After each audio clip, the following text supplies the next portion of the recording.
রোজা থেকে জার্নি করে আমার অবস্থা খুবই খারাপ। হ্যালো গাইস, আসসালামু আলাইকুম।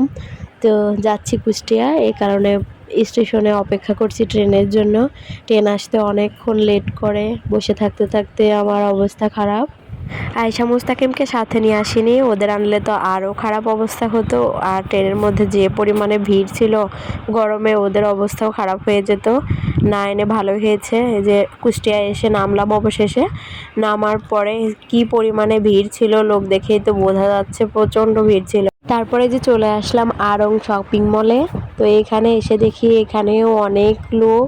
তো এখানে আসার মূলত কারণ হচ্ছে আমাদের আয়েশা মুস্তাকিমের জন্য ওর বাবা যে ঈদের পোশাক কিনে নিয়েছিল, ওগুলো ওদের গায়ে সাইজ ঠিক হয়নি, এই কারণে আমি চেঞ্জ করতে আসছি।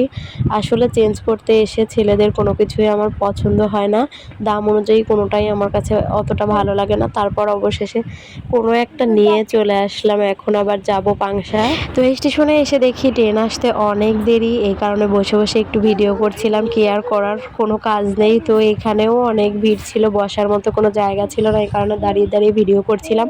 এই ট্রেনটা পুরাদা যাবে, তারপরে পুরাদা থেকে ওই ট্রেনটা ছাড়বে, আমি যাব শাটেলে।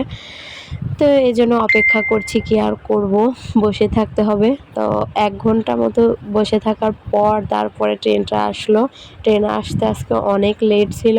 তা আয়েশা বুড়ি আবার বায়না ধরেছে যে আসার সময় আমার জন্য লিপস্টিক নিয়ে আসবা, নেল পালিশ নিয়ে আসবা আর মেহেদি। তো ওটা তো আমাকে নিয়ে যেতেই হবে, নইলে আমার রেহাই নেই।